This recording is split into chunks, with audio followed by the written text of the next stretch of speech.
समयातीत तेणु संवाद साहित्य घर जमी कौ जगार होता रोटारी क्लब एवं सारा पृथ्वी रे रोटारी क्लब सेमती संवाद साहित्य घर ओडिशा डेई भारत को जाऊ भारत डेई पृथ्वी रे परिव्याप्त हो भाव कुटुंबर प्रसार घटू। धन्यवाद। वंदे उत्कल जननी। बहुत बहुत धन्यवाद कृतज्ञता जनाऊँगी साहित्यर विभिन्न दिग एवं साहित्य घर समृद्धि पाई प्रेरणा दे उद्बोधन निश्चित भाव समस्त साहित्य प्रेमी को उद्बोध कर निसंदेह। वर्तमान आम पाखरे अछंती अन्यतम विशिष्ट व्यक्तित्व विशिष्ट साहित्यिक तथा स्तंभकार श्रीयुक्त बाबाजी चरण पट्टनायक महोदय आज मुख्य अतिथि तांकर बहुमूल्य समय दे आम पाखे उपस्थित अनुष्ठान तरफ कृतज्ञता जनाऊँगी एवं अनुरोध रखुच्छे तांकर आशीर्वचन रखिए बेगुनिया साहित्य घर पर श्रीयुक्त पट्टनायक महोदय।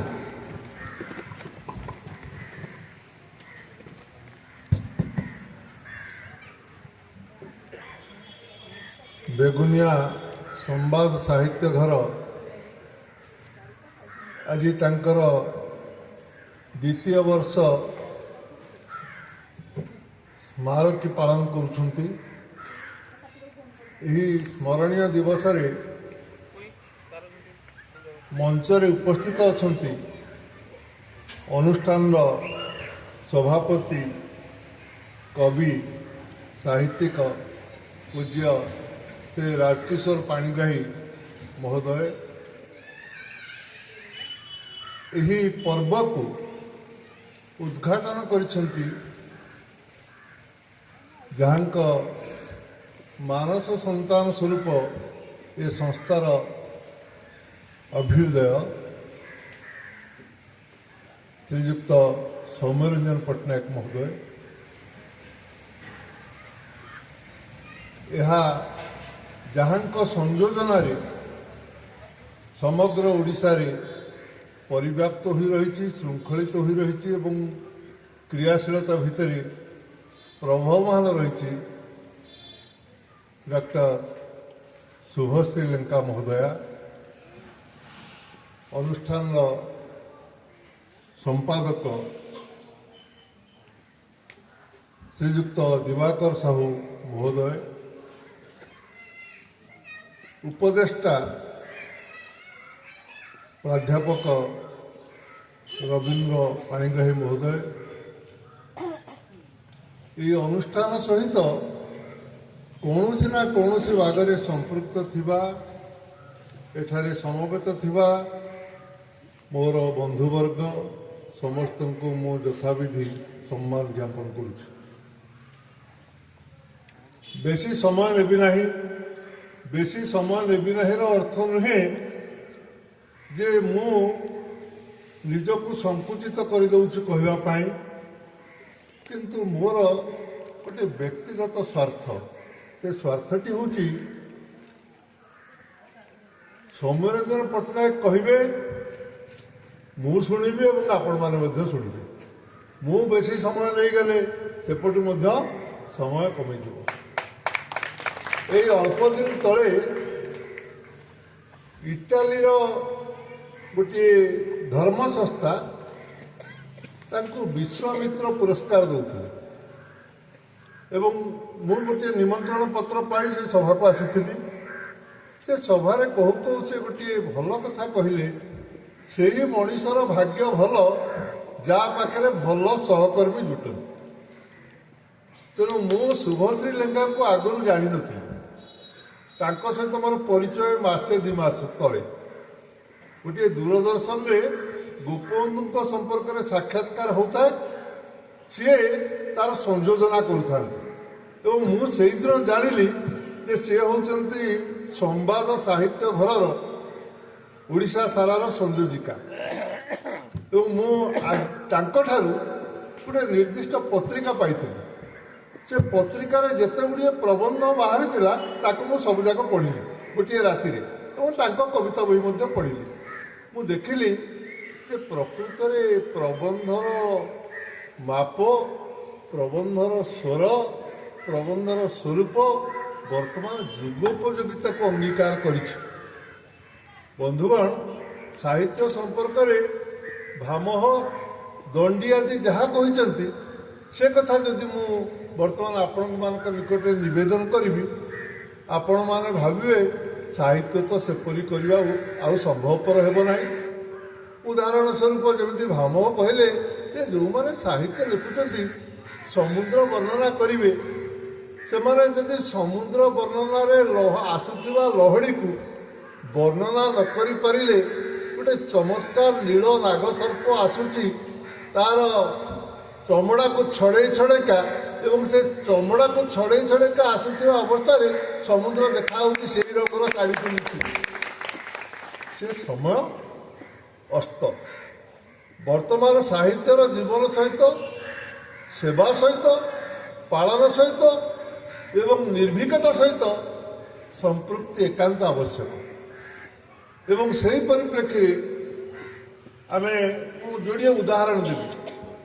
ମନେ କରନ୍ତୁ, ଯେତେବେଳେ ରାଧାନାଥ ରାୟ ଦରବାରରେ ଲେଖୁଛନ୍ତି ପଠାଣି ସାମନ୍ତଙ୍କ କଥା, ସେ ସେତେବେଳେ ଲେଖିଦେଉଛନ୍ତି ଯେ ଲକ୍ଷ୍ମୀଙ୍କ ସପତ୍ନୀ ହେବାରୁ ବରଦା, ଦାରିଦ୍ର୍ୟ ତୁମ୍ଭର ସଙ୍ଗୀ ହେଲା ସଦା। ତାର ଅର୍ଥ ହେଲା, ଯେଉଁଠି ଲକ୍ଷ୍ମୀ ଥାଆନ୍ତି ସେଠି କୁଆଡ଼େ ସରସ୍ୱତୀ ନଥାନ୍ତି, ଆଉ ସରସ୍ୱତୀ ଥିବା ଜାଗାରେ ଲକ୍ଷ୍ମୀ ମଧ୍ୟ ନଥାନ୍ତି। ମୁଁ ବେଳେବେଳେ କୁହେ, ରବି ଠାକୁରଙ୍କ ପାଖରେ ତ ଦୁଇଟା ଯାକ ଥିଲା, ସମ୍ପତ୍ତି ଥିଲା ଏବଂ ଲକ୍ଷ୍ମୀ ମଧ୍ୟ ଥିଲେ। ନୋବେଲ ପୁରସ୍କାର ମଧ୍ୟ ସେ ପାଇଥିଲେ। ତେଣୁ ଗୋଟିଏ ପ୍ରସଙ୍ଗକୁ ଆମମାନେ ଆର୍ଷବାକ୍ୟ ଭାବରେ ଗ୍ରହଣ କରିନେଲେ ଅନେକ ସମୟରେ ମଧ୍ୟ ଅସୁବିଧା ହେବ। ତେଣୁ ପଠାଣି ସାମନ୍ତଙ୍କ ସମ୍ପର୍କରେ ସେ ଯେଉଁ କଥାଟି ଲେଖିଲେ, ସେ କଥାଟି ଯେ ସବୁ କାଳ ପାଇଁ ସତ୍ୟ ହେବ ତାହା ନୁହେଁ। ମୁଁ ମଧ୍ୟ ଆଜି ବାଟରେ ଆସିଲା ବେଳେ କହୁଥିଲି ଯେ ଅନେକ ସମୟରେ ଘଟଣା ଘଟେ, ଆମେ ସବୁ ଭାଷଣରେ କିଛି କଥା କହିଦେଉ, ତାହାକୁ କାର୍ଯ୍ୟରେ ପରିଣତ କରିପାରୁନା। ସେଥିପାଇଁ ସେକାଳରେ ଜଣେ ସନ୍ଥ ଅଚ୍ୟୁତାନନ୍ଦ ସେ କହିଲେ, କଥନି ଅପାର କରଣୀ ନାହିଁ, କରଣୀ ଥିଲେ ତା କଥନି କାହିଁ, କଥନି ନଦୀ କରଣୀ ସାଗର, କଥନି ଲୋକ ସହଜ ବ୍ୟବହାର, ସହିଗୋ ଏ କଥନି ଭଗତା, କରଣୀ ଲୋକ ଇହପର ଜିତା। କିନ୍ତୁ ବନ୍ଧୁଗଣ, କ୍ୱଚିତ ଲୋକ ଥାନ୍ତି ଖୁବ୍ ଭଲ କହନ୍ତି ଏବଂ ଭଲ କହୁଥିବା କଥାକୁ ମଧ୍ୟ କାର୍ଯ୍ୟରେ ପରିଣତ କରିପାରନ୍ତି, ଯାହାର ଦୃଷ୍ଟାନ୍ତ ମୋ ସମକାଳରେ ମୁଁ ସୌମ୍ୟଙ୍କ ଠାରେ ଦେଖିବାକୁ ପାଏ।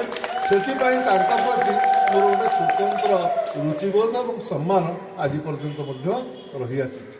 ବହୁତ କାର୍ଯ୍ୟ ଆମ ଓଡ଼ିଶା ଠାରୁ ଆରମ୍ଭ କରି ଭାଷା, ସାହିତ୍ୟ, ସଂସ୍କୃତି ସମ୍ପର୍କରେ ବହୁ କାର୍ଯ୍ୟ କରିଆସିଛନ୍ତି ଏବଂ 2011 ମସିହା ଠାରୁ ଏ ଯେଉଁ ସମ୍ବାଦ ସାହିତ୍ୟ ଘର ଜରିଆରେ ଓଡ଼ିଶା ସାରା ଯେଉଁ କାମ ଆରମ୍ଭ କରିଛନ୍ତି, ଏ ପ୍ରକାର କାମଟିଏ ଓଡ଼ିଶାରେ ନୂଆ ନୁହେଁ। ଅନେକ ସମୟରେ ଯେଉଁ କଥାଟି 100 ବର୍ଷ ତଳେ ଆରମ୍ଭ ହୋଇଥାଏ, ପୁଣି 100 ବର୍ଷ ପରେ ସେହି କଥା ଆଉ ଗୋଟେ ପୁନର ଆବିର୍ଭାବ ଘଟେ ତାହାର, କିନ୍ତୁ ନୂଆ ରୂପରେ। ଉଦାହରଣ ସ୍ୱରୂପ ଆପଣମାନେ ଯଦି ସାହିତ୍ୟ ଘର କଥା ବା ଗୋଟେ ଗୋଷ୍ଠୀ ଭିତରେ ସାହିତ୍ୟ ସୃଷ୍ଟି ହେବାର କଥା ଚିନ୍ତା କରିବେ, ଆପଣ ଚିନ୍ତା କରନ୍ତୁ ପଞ୍ଚସଖାଙ୍କ ସମୟରୁ ହିଁ ସେ ପ୍ରକାର ପରମ୍ପରା ଆରମ୍ଭ ହୋଇଥିଲା। ଆଉ ଯଦି ଆଧୁନିକ କାଳର କଥା ଚିନ୍ତା କରିବେ, ଏ କଥାଟିକୁ ଆରମ୍ଭ ହେଲା ସତ୍ୟବାଦୀ ବନ ବିଦ୍ୟାଳୟ ଭିତରେ। ଆଉ ଟିକେ ଯଦି ଆଗକୁ ଆସିବେ, ଦେଖିବେ ଏ କଥାଟି ଆରମ୍ଭ ହେଲା ହରେକୃଷ୍ଣ ମହତାବଙ୍କ ସମୟରେ, ଯେ ବିଶ୍ୱ ମିଳନ ଠାରୁ ଆରମ୍ଭ କରି ମୀନା ବିଲାଲ ପର୍ଯ୍ୟନ୍ତ ଦେଇଛି।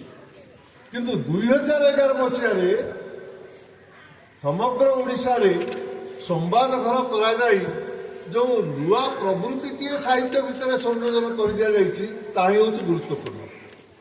ସୀତା ପାଣି ଦେବେ, ପାଣି ଦେଲାବେଳେ କୁହାଯାଉଥିବ ସୀତାଙ୍କୁ ଯେ ଯେହେତୁ ତୁମେ ଗଛର ସେବା ଯତ୍ନ ନେବ, ତୁମ ଗର୍ଭରେ ଯେଉଁ ସନ୍ତାନ ଅଛନ୍ତି ସେ ଜନ୍ମ ହେଲା ପରେ ତାର ପାଳନ ସୁଖ ତୁମେ ଏଇଠାରୁ ଲାଭ କରିବ।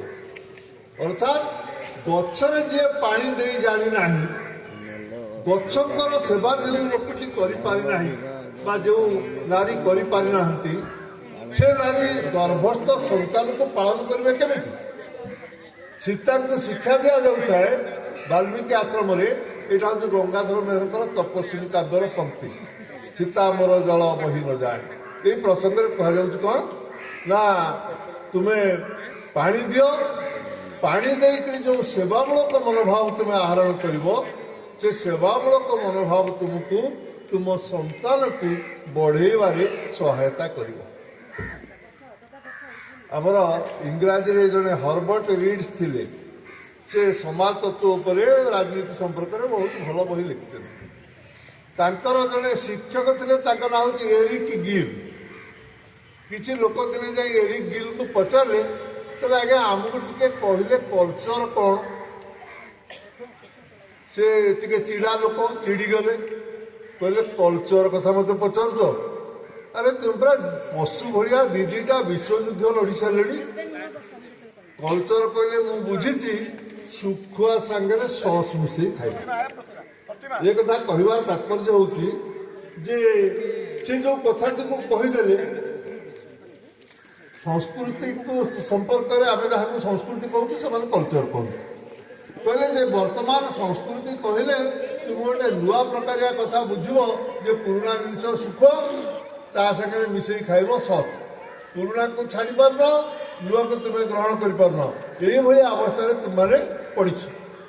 ତେଣୁ ଏ ସାହିତ୍ୟ ସଂସ୍ଥା ସହିତ ରହିଛି କ'ଣ ନା ଦେବା ଏବଂ ତା ସହିତ ପାଳନ ପ୍ରବୃତ୍ତି ଶିଖିବା ଏବଂ ଗର୍ଭାଧାନ ପ୍ରକ୍ରିୟାରେ ସାହିତ୍ୟକୁ ଭିଆଇବା। ଏ କଥା କହିବାର ତାତ୍ପର୍ଯ୍ୟ ହେଉଛି ଏଠି ତିନୋଟି ଜିନିଷ ମିଶିକି ରହିଛି। ରକ୍ତ ଦିଅ, ପରିବେଶକୁ ବଢ଼ାଅ ଏବଂ ସାହିତ୍ୟ କର। ସେଇ ଲୋକଟି କହିଥିଲେ, ହର୍ବର୍ଟ ରିଡ୍ସ କହିଥିଲେ, ସାହିତ୍ୟ କ'ଣ?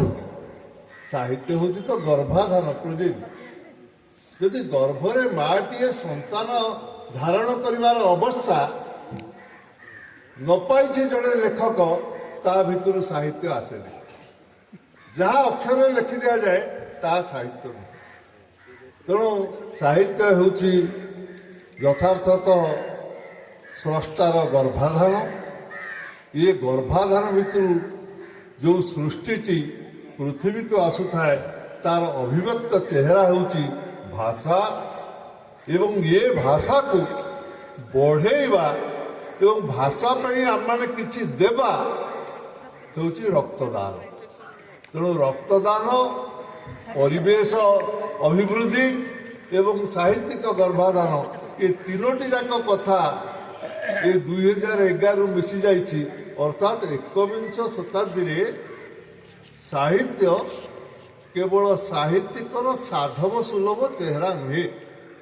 ଆମେ ସାହିତ୍ୟିକ କହିଲେ ଯେମିତି ନାଟପାଟିରେ ଗୀତ କିଏ ବୋଲେ ବୋଲି ଆମେ ଜାଣିଥିଲୁ ନା ଭଲ ଫିନ୍ ଧୋତି ପିନ୍ଧିଥିବ, ହଳଦିଆ ରଙ୍ଗର ପଞ୍ଜାବୀ ମଡ଼େଇଥିବ, ଯେଉଁ ଲୋକଟି ଆସି ବସିଥିବ ହାରମୋନିୟମ ପାଖରେ, ସିଏ ଆଉ ଜଗତ ବିଷୟରେ କିଛି ଜାଣନ୍ତି ନାହିଁ, ଖାଲି ଗୀତ ବୋଲିବେ ଏବଂ ଏଇ ଗୀତ ବୋଲା ଭିତରେ ନାଟ ଚାଲିବ। ସେମିତି କବି ସାହିତ୍ୟିକ କହିଲେ ଆମେ କ'ଣ ବୁଝିଥିଲୁ ନା କବି ସାହିତ୍ୟିକ ମାନେ ସଂସାର ପ୍ରତି ନିଷ୍ପୃହ, କୋଇଲି ଭଳି ରାବନ୍ତି, ନିଜ ଘର କରିପାରନ୍ତି ନାହିଁ, ବିଭିନ୍ନ ଫୁଲରୁ ମହୁ ଶୋଷି ମହୁ ଫେଣା ତିଆରି କରନ୍ତି। ସେ ସଂଜ୍ଞା ମୁଁ ଭାବୁଛି ଜଣେ ସାହିତ୍ୟର ଶିକ୍ଷକ ଭାବରେ, ସାହିତ୍ୟର ପାଠକ ଭାବରେ ଏକବିଂଶ ଶତାବ୍ଦୀ ପାଇଁ ସମ୍ପୂର୍ଣ୍ଣ ଅଚଳ। ସାହିତ୍ୟିକ ହେବ ଏକ କ୍ରିୟାତ୍ମକ ବ୍ୟକ୍ତିତ୍ୱ, ସମାଜ ସହିତ ଯାହାର ସମ୍ପର୍କ ଥିବ ଏବଂ ଏ ସମାଜ ସହିତ ତାର ସମ୍ପର୍କଟା ଛନ୍ଦାୟିତ ଏବଂ ଶୃଙ୍ଖଳିତ ହେବା ପାଇଁ ଦାନ, ପ୍ରତିଗ୍ରହଣ ଏବଂ ପ୍ରତିବିଧାନ ଏ ତିନୋଟି ଉପରେ ପ୍ରତିଷ୍ଠିତ ରହିବା ଦରକାର।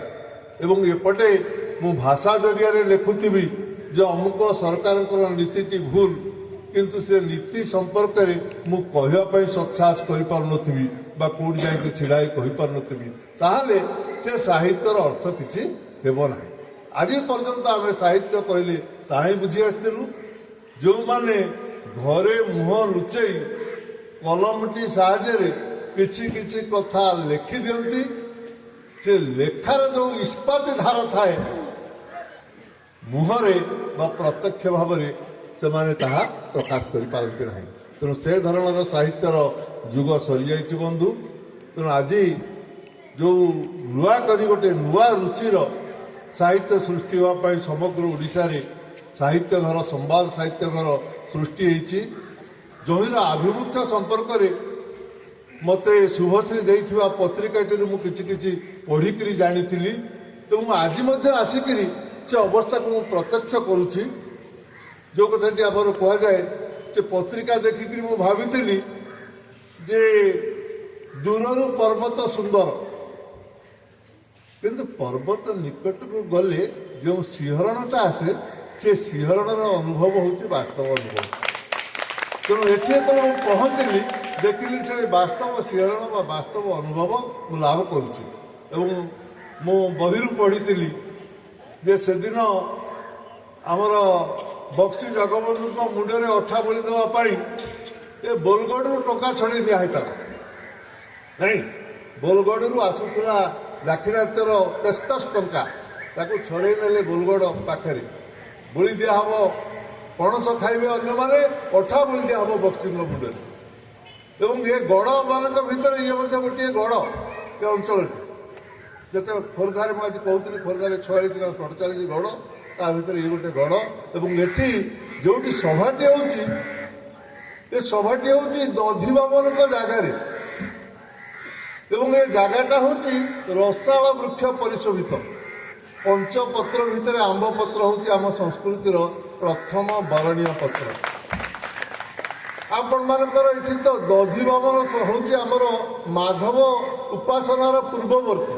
ଦଧିବାମନ ଉପାସନା ତାମାନେ ଏକାଦଶ ଶତାବ୍ଦୀର ପୂର୍ବବର୍ତ୍ତୀ ପ୍ରସଙ୍ଗ। ତାହେଲେ ଏହାର ପ୍ରାଚୀନତା କେତେ ଆପଣମାନେ ଆକଳନ କରନ୍ତୁ। ତେଣୁ ଆଜି ଏ ପ୍ରକାର ଗୋଟେ ଶୁଭ ପୀଠରେ ପ୍ରତ୍ୟକ୍ଷ ଭାବରେ ସମ୍ବାଦ ସାହିତ୍ୟ ଘରର ଆନୁଷ୍ଠାନିକ କର୍ମକୁ ଦେଖିବାର ସୁଯୋଗ ଯିଏ ଦେଇଛନ୍ତି ସେ ରବୀନ୍ଦ୍ରନାଥ ପାଣିଗ୍ରାହୀଙ୍କୁ ମୁଁ ମୋର କୃତଜ୍ଞତା ଜଣାଉଛି।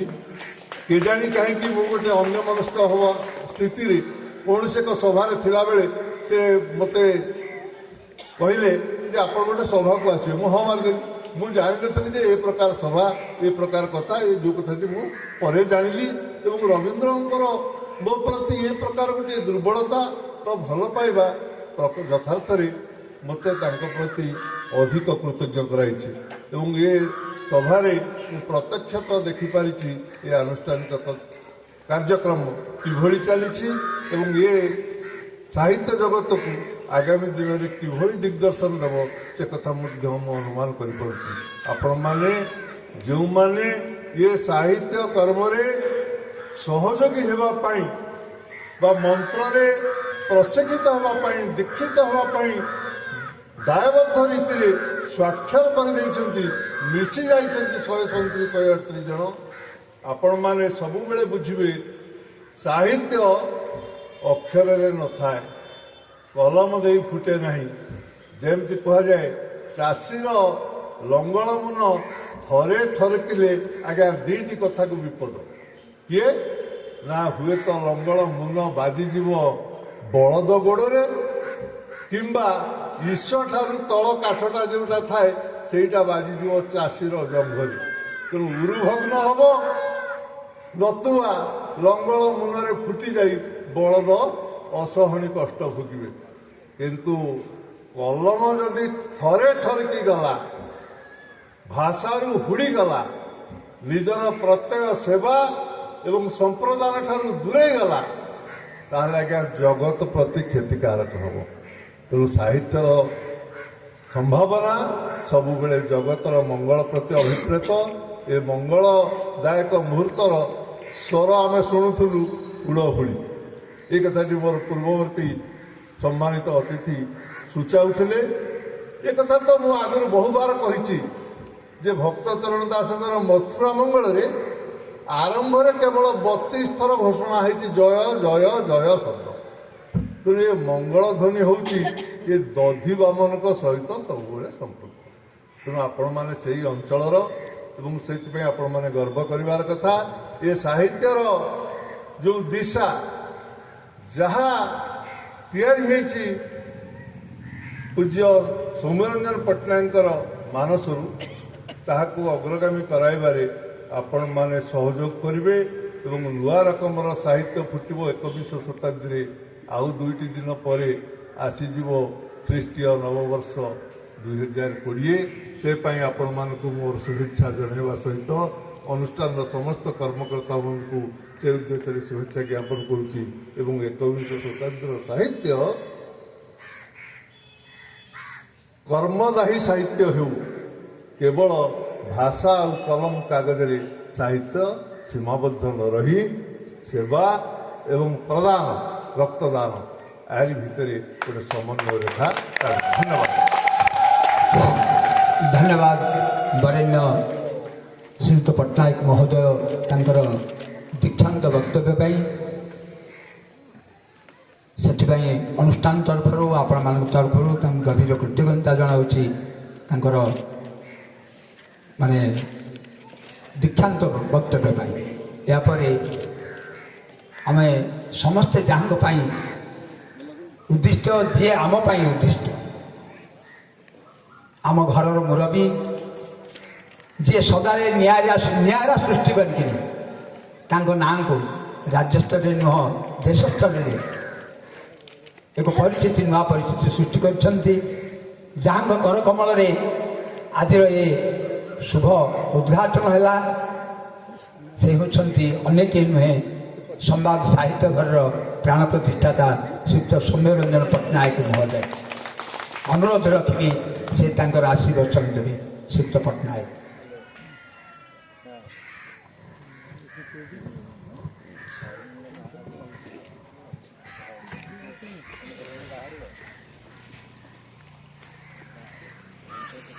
ବେଗୁନିଆ ସାହିତ୍ୟ ଘରର ବାର୍ଷିକ ଉତ୍ସବ ଅବସରରେ ଆୟୋଜିତ ହୋଇଥିବା ଏହି ସାରସ୍ୱତ ସମାବେଶର ସଭାପତି ତଥା ସାହିତ୍ୟ ଘରର ସଭାପତି ରାଜକିଶୋର ବାବୁ, ମଞ୍ଚାସୀନ ଅତିଥି ମଣ୍ଡଳୀ, ଆପଣ ଦୁଇ ଗୋଟି ଅତ୍ୟନ୍ତ ପ୍ରଭାବୀ ବକ୍ତବ୍ୟ ଶୁଣିଲେଣି ସାହିତ୍ୟ ସମ୍ପର୍କରେ। ଶ୍ରୀଯୁକ୍ତ ଦାସ ବେନୁର ଏବଂ ଶ୍ରୀଯୁକ୍ତ ବାବାଜୀ ଚରଣ ପଟ୍ଟନାୟକ, ସଂଯୋଜିକା ଡକ୍ଟର ଶୁଭଶ୍ରୀ ଲେଙ୍କା ମହୋଦୟା, ସମ୍ପାଦକ ମହୋଦୟ ଏବଂ ପରଦା ପଛରେ ଥାଇ, ପଛରେ ତ ନୁହେଁ ଆଗ ପଛ ଉଭୟ, ରବି ବାବୁ ଉପଦେଷ୍ଟା ଏବଂ ସାହିତ୍ୟ ଘରକୁ ବେଗୁନିଆରେ ଚଳଚଞ୍ଚଳ କରିଥିବା ସଭ୍ୟମାନେ ଏବଂ ସେମାନଙ୍କର ଶୁଭେଚ୍ଛୁ ସଜ୍ଜନ ମଣ୍ଡଳୀ। ଯାହା ଅନ୍ୟମାନେ କହିଲେ ମୁଁ ମଧ୍ୟ ତାକୁ ଦେହରେଇବାକୁ ଚାହୁଁଛି, ଏଇଥିପାଇଁ ଯେ ମାତ୍ର 2 ବର୍ଷର ଅନୁଷ୍ଠାନ ଯେଭଳି ଭାବରେ କାର୍ଯ୍ୟ କରିଛି, ତାର କାର୍ଯ୍ୟକ୍ରମକୁ ଦେଖି ଏହି ଅନୁଷ୍ଠାନକୁ ଯିଏ ପ୍ରତିଷ୍ଠା କରିଥିଲା ବା କଳ୍ପନା କରିଥିଲା, ସେ ଅତ୍ୟନ୍ତ ଭାବରେ ଆନନ୍ଦିତ ହେବ ଏବଂ ଉତ୍ସାହିତ ହେବ, ଏଥିରେ ସନ୍ଦେହ ନାହିଁ। ମାତ୍ର 25 ଜଣ ସଭ୍ୟଙ୍କ ଠାରୁ ଆରମ୍ଭ ହୋଇ ଏବେ 137ରେ ପହଞ୍ଚିଲାଣି। ଏ ପ୍ରଗତିର ହାର, ବିକାଶ ବା ଅଭିବୃଦ୍ଧିର ଯେଉଁ ହାର ଅଛି, ଖାଲି ଏତିକି ମୁଁ ଭାବୁଛି ଆମ ଅର୍ଥନୀତି ଯଦି ଏହି ହାରରେ ବଢ଼ିଯାଆନ୍ତା ତାହେଲେ ଆହୁରି କେତେ ଆନନ୍ଦ ନ ଲାଗନ୍ତା। ମୁଁ ଭାବୁଛି କେବଳ ସଂଖ୍ୟା ଦୃଷ୍ଟିରୁ ଆପଣ ତାକୁ ବିଚାର କଲେ ହେବ ନାହିଁ। ଏତେ ବି ଅଭିବୃଦ୍ଧି ଆମର ଦରକାର ନାହିଁ, କିନ୍ତୁ ଏ ସଂଖ୍ୟାକୁ ସଂଗଠିତ କରି ସାହିତ୍ୟ ଘରର କାର୍ଯ୍ୟକ୍ରମରେ ନିୟୋଜିତ କରିବାର ଯେଉଁ ସଂକଳ୍ପ ବା ଯେଉଁ ପ୍ରମାଣ ଆପଣମାନେ ଗତ 2 ବର୍ଷ ଭିତରେ ଦେଇଛନ୍ତି, ତାହା ଗୋଟେ ଆକସ୍ମିକ ନ ରହୁ ବା ଅକସ୍ମାତ ଏମିତି ହେଇଯାଇଛି ଆଉ ଥରେ ନ ହେବ, ଏଭଳି ଗୋଟିଏ ଧାରଣା ଯେମିତି ଅନ୍ୟ କାହାର ନ ହେଉ। କାରଣ ଯାହା ସମ୍ପାଦକ ମହୋଦୟ ବିବରଣୀରେ ପାଠ କରୁଥିଲେ, ମୋତେ ସବୁଠାରୁ ବେଶୀ ଆନନ୍ଦ ତାଙ୍କର କାର୍ଯ୍ୟକ୍ରମ ଦେଇଛି ଏଇଥିପାଇଁ ଯେ ଯେଉଁ ଯେଉଁ କାର୍ଯ୍ୟକ୍ରମ ଗୁଡ଼ିକୁ ନୂଆ କରି ଆମେ ସାହିତ୍ୟ ଘରରେ ନେଉଛୁ, ଯାହାକୁ ଦେଖି ପୁରୁଣା କାଳିଆ ସାହିତ୍ୟିକମାନେ ଏହାକୁ ନାପସନ୍ଦ ବି କରୁଛନ୍ତି ବେଳେବେଳେ। ଆମେ ତ ସାହିତ୍ୟ କରିବୁ, ପୁଣି ଗଛ କ'ଣ ଲଗେଇବୁ? ଆମେ ଗଛ ଲଗେଇବୁ ତ ସେ ଟୋକାମାନେ କ'ଣ କରିବେ? ଫରେଷ୍ଟ ଡିପାର୍ଟମେଣ୍ଟ କ'ଣ କରିବ? ଅନ୍ୟମାନେ କ'ଣ କରିବେ? ଦିଲ୍ଲୀପ ଶ୍ରୀଚନ୍ଦନ କ'ଣ କରିବେ? ଫେରେ ଆମେ ଗୋଟେ କ'ଣ ରକ୍ତଦାନ କରିବୁ? ଆମେ ବୁଢ଼ା ଲୋକ, ଆମେ ରକ୍ତଦାନ କ'ଣ କରିବୁ? ଏବଂ ସରକାର ତ ସହାୟତା ଦେଉଛନ୍ତି ଫନି ପାଇଁ, ପୁଣି ଆମେ ଗୋଟେ କ'ଣ ସହାୟତା ସମୁଦ୍ରକୁ ସଂଖ୍ୟେ। ଏଇ ଯେଉଁ କଥା ଗୁଡ଼ିକ ମୁଁ ଶୁଣେ, ସେ ଦୃଷ୍ଟିରୁ ମାତ୍ର ଦ୍ୱିତୀୟ ବର୍ଷରେ ପଦାର୍ପଣ କରିଥିବା ବେଗୁନିଆ ସାହିତ୍ୟ ଘର ଆମର ସବୁକିଛି ଯେଉଁ କାର୍ଯ୍ୟକ୍ରମ ଗୁଡ଼ିକ ଅଛି, ଯାହାକୁ ଅଣସାହିତ୍ୟିକ କାର୍ଯ୍ୟକ୍ରମ ବୋଲି କିଛି ଲୋକ ଭାବୁଛନ୍ତି, ଫନି ବାତ୍ୟା ବେଳେ ଆପଣମାନେ ସହଯୋଗର ହାତ ବଢ଼ାଇଛନ୍ତି। ବୃକ୍ଷରୋପଣ କରି ପତିତ ଜମିରେ ବର୍ତ୍ତମାନ 500 ଚାରା ରୋପଣ କରି ଆପଣ ନିଜେ ଚାରା କେବଳ ବଣ୍ଟନ କରିନାହାନ୍ତି, ନିଜେ ମଧ୍ୟ ରୋପଣ କରି ତାକୁ ସୁରକ୍ଷା ଦେବା ପାଇଁ ସଂକଳ୍ପ ନେଇଛନ୍ତି। ସର୍ବୋପରି ରକ୍ତଦାନ କାର୍ଯ୍ୟକ୍ରମକୁ ଅତ୍ୟନ୍ତ ଆଗ୍ରହର ସହିତ ଗ୍ରହଣ କରି 72 ୟୁନିଟ୍ ରକ୍ତ ସଂଗ୍ରହ କରିଛନ୍ତି, ଯେଉଁଥିପାଇଁ ଆପଣ ରାଜ୍ୟ ସ୍ତରରେ ମଧ୍ୟ ଆପଣ ସମ୍ବର୍ଦ୍ଧିତ ହୋଇଛନ୍ତି। ସେସବୁ ଦୃଷ୍ଟିରୁ ଏ ସାହିତ୍ୟ ଘରଟି ଓଳିଆରୁ ପଡ଼ି ଗଜା କହିଲେ ଅତ୍ୟୁକ୍ତି ହେବ ନାହିଁ। 2 ବର୍ଷରେ ଅନେକ ଗୁଡ଼ିଏ କାର୍ଯ୍ୟକ୍ରମ ହାତକୁ ନିଆଯାଇଛି। ସେ ଦୃଷ୍ଟିରୁ ମା ଆଗରେ ମାମୁଁ ଘର କଥା କହିଲା ଭଳିଆ ମୋର ଆଉ ବକ୍ତବ୍ୟର କୌଣସି ଆବଶ୍ୟକତା ହିଁ ନାହିଁ। 2 ଜଣ ସାହିତ୍ୟିକ ବନ୍ଧୁ ଆମ ସାହିତ୍ୟ ଘରକୁ ଆସି ସେମାନେ ଭାବୁଥିବେ କ'ଣ ଗୋଟେ ସାହିତ୍ୟ ସଭା ହେଉଥିବ, ବିରାଟ ବଡ଼ ଜନସମାଗମ ହେଇଥିବ, ସେଠି ଓଜସ୍ୱିନୀ ଭାଷଣ ଦେବାକୁ ପଡ଼ିବ। ଆମ ସାହିତ୍ୟ ଘର ସଭା ସେପରି ନୁହେଁ। ଆମ ସାହିତ୍ୟ ଘରର ଉତ୍ସବଟି କେବଳ ସଭ୍ୟସଭ୍ୟାଙ୍କୁ ନେଇଛୁ ଏବଂ ସେଇମାନଙ୍କ ଭିତରେ ବର୍ଷକୁ ଥରେ ଆମେ ଜଣେ ବାହାର ଲୋକଙ୍କୁ ଶୁଣିବା ପାଇଁ ଏ କାର୍ଯ୍ୟକ୍ରମଟି କରିଥାଉ। ଆଜି 2ଟି ଭଲ ବକ୍ତବ୍ୟ ଏବଂ ବ୍ୟକ୍ତିଗତ ଭାବେ ସାହିତ୍ୟକୁ ଆପଣମାନଙ୍କୁ ସେ ଯେଭଳି ଭାବରେ ବୁଝେଇଛନ୍ତି, ସାହିତ୍ୟର ଭୂମିକା ସମ୍ପର୍କରେ ଯେଉଁ ଉପସ୍ଥାପନା କରିଛନ୍ତି ଏବଂ ବାବାଜୀ ବାବୁ କିଭଳି ଭାବରେ ପୁରୁଣା ସାହିତ୍ୟରୁ ଉଦ୍ଧାର କରି ଆଗାମୀ ଦିନର ଆମର କାର୍ଯ୍ୟକ୍ରମକୁ ପ୍ରମାଣିତ କରିଛନ୍ତି ବା ତା ସପକ୍ଷରେ ଯଥେଷ୍ଟ ଯୁକ୍ତି ଉପସ୍ଥାପନ କରିଛନ୍ତି। ସାହିତ୍ୟ କହିଲେ ଆମେ ଯାହାକୁ ସମୂହ ହିତ ବୋଲି କହୁଛୁ ବା ଅନ୍ୟ ଦୃଷ୍ଟିରୁ ବିଚାର କଲେ ବିନା ସମ୍ପୃକ୍ତିରେ ସାହିତ୍ୟ ହେବ ନାହିଁ। ସାହିତ୍ୟ କହିଲେ ସମ୍ପୃକ୍ତି। ଏବଂ ମୁଁ ବିଚାର କରେ ଆଜି ଆମେ ଆମର ଯେଉଁ ବ୍ୟବସ୍ଥା, ଅର୍ଥନୈତିକ ବ୍ୟବସ୍ଥା ଅନେକ ସମୟରେ ଆମର ସାମାଜିକ ବ୍ୟବସ୍ଥା ବିରୁଦ୍ଧରେ ଯାଉଛି। ଆମର ଅର୍ଥନୈତିକ ବ୍ୟବସ୍ଥାଟି ପୁଞ୍ଜିବାଦୀ ବ୍ୟବସ୍ଥା ହୋଇଥିବା ଦୃଷ୍ଟିରୁ ଆମେ ସମସ୍ତେ ବଜାର ସଭ୍ୟତା ବିଷୟରେ ବିଶେଷ ଭାବରେ ଚର୍ଚ୍ଚା କରୁଥିବା ଦୃଷ୍ଟିରୁ ବଜାର ସଭ୍ୟତାରେ ମୁଁ ହିଁ ସବୁକିଛି, ମୁଁ ମୋର ଏବଂ ଯେଉଁ ଜିତା ଓ ସିକନ୍ଦର।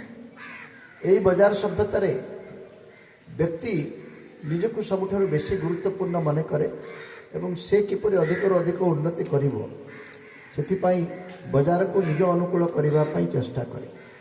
ସେଥିପାଇଁ ଲକ୍ଷ୍ୟ କରୁଥିବେ ସମସ୍ତେ, ଆମର ସମସ୍ତଙ୍କର ମାନସିକତା ମଧ୍ୟ ସେହି ଆଡ଼କୁ ଯାଉଛି। ପ୍ରତ୍ୟେକ ସହରୀ ମା କହୁଛନ୍ତି ମୋ ଗାଁ ପଛେ ମୂର୍ଖ ହଉ, ମୋ ପୁଅ କିନ୍ତୁ ପଣ୍ଡିତ ହଉ। ସେଥିପାଇଁ ମୁଁ ସବୁ ପଇସା ତା ପଛରେ ଖର୍ଚ୍ଚ କରିବି। ସେ କେମିତି IITରେ ଯିବ, ସେ କେମିତି ସବୁଠାରୁ ବହୁତ ବେଶୀ ନମ୍ବର ରଖିବ। ଆମ ସ୍କୁଲରେ ପଛେ ପାଠପଢ଼ା ନ ହଉ, ଯଦି ସରକାରୀ ସ୍କୁଲରେ ପାଠପଢ଼ା ନ ହେଉଛି ସେ ସ୍କୁଲରେ ପିଲାକୁ ନ ପଠାଇ ସେ ବେସରକାରୀ ସ୍କୁଲରେ ପଢ଼ଉଛି। ସେଥିରେ ଯଦି ତା'ର ମନ ଭର୍ତ୍ତି ନେଇ ତାକୁ କୋଚିଂ ଦେଉଛି, ତାକୁ ଟ୍ୟୁସନ୍ ଦେଉଛି, ତାକୁ କୌଣସି ଉପାୟରେ ସେ ସମସ୍ତଙ୍କଠାରୁ ଭିନ୍ନ କରି ଦେଖିବାକୁ ଚେଷ୍ଟା କରୁଛି। ଇଏ ଗୋଟେ ପୁଞ୍ଜିବାଦୀ ମାନସିକତା। ମୁଁ କେମିତି ଆଗକୁ ଯିବି, ଅନ୍ୟମାନେ ପଛରେ କେମିତି ରହିବେ। ପ୍ରତିଯୋଗିତା କଲାବେଳକୁ ସମସ୍ତଙ୍କୁ କହୁଛି ତୁ କେମିତି ଜିତିବୁ। ଜିତିବାରେ କିଛି ଆବଶ୍ୟକ ନାହିଁ।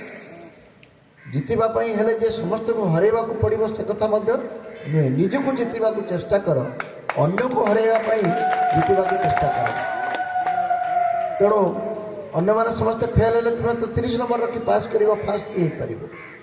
ବର୍ତ୍ତମାନ ଏଭଳି ଗୋଟିଏ ବ୍ୟବସ୍ଥା ଆମ ବଜାର, ଆମ ସାମାଜିକ ବ୍ୟବସ୍ଥା, ଆମର ମାନସିକତା ପୁଞ୍ଜିବାଦୀ ବ୍ୟବସ୍ଥାରେ ଆତ୍ମକେନ୍ଦ୍ରିକ ହୋଇଯାଇଛି। ଅନ୍ୟ ପକ୍ଷରେ ଗଣତନ୍ତ୍ର ଆମର ରାଜନୈତିକ ଏବଂ ସାମାଜିକ ବ୍ୟବସ୍ଥା।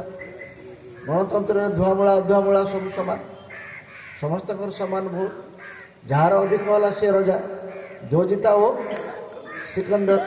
ସମସ୍ତେ ମାତିଛନ୍ତି କେମିତି ଅଧିକରୁ ଅଧିକ ସଂଖ୍ୟକ ଲୋକଙ୍କୁ ଏକାଠି କରି ନିଜ ପଛରେ ଟାଣି। ଏଇଭଳି ଦୁଇଟି ବିରୋଧାତ୍ମକ ବ୍ୟବସ୍ଥା ଭିତରେ ଗୋଟେ ଗଣତନ୍ତ୍ର ଆଉ ଗୋଟିଏ ପୁଞ୍ଜିବାଦୀ ବ୍ୟବସ୍ଥା। ଗୋଟେ ସମୟରେ କୁହାଯାଉଥିଲା ପୁଞ୍ଜିବାଦୀ ବ୍ୟବସ୍ଥା ଗଣତନ୍ତ୍ରକୁ ସମର୍ଥନ କରୁଛି ବୋଲି, ଏବଂ ସମସ୍ତଙ୍କ ଲକ୍ଷ୍ୟ ମଧ୍ୟ ଗୋଟିଏ। ଆପଣମାନେ ଲକ୍ଷ୍ୟ କରୁଥିବେ ପୁଞ୍ଜିବାଦୀ ବ୍ୟବସ୍ଥାର ଲକ୍ଷ୍ୟ ଯାହା, ସାମ୍ୟବାଦୀ ବ୍ୟବସ୍ଥାର ଲକ୍ଷ୍ୟ ମଧ୍ୟ ସେଇଆ, ଏବଂ ଗଣତନ୍ତ୍ର ମଧ୍ୟ ଠିକ୍ ସେଇ କଥା କହୁଛି।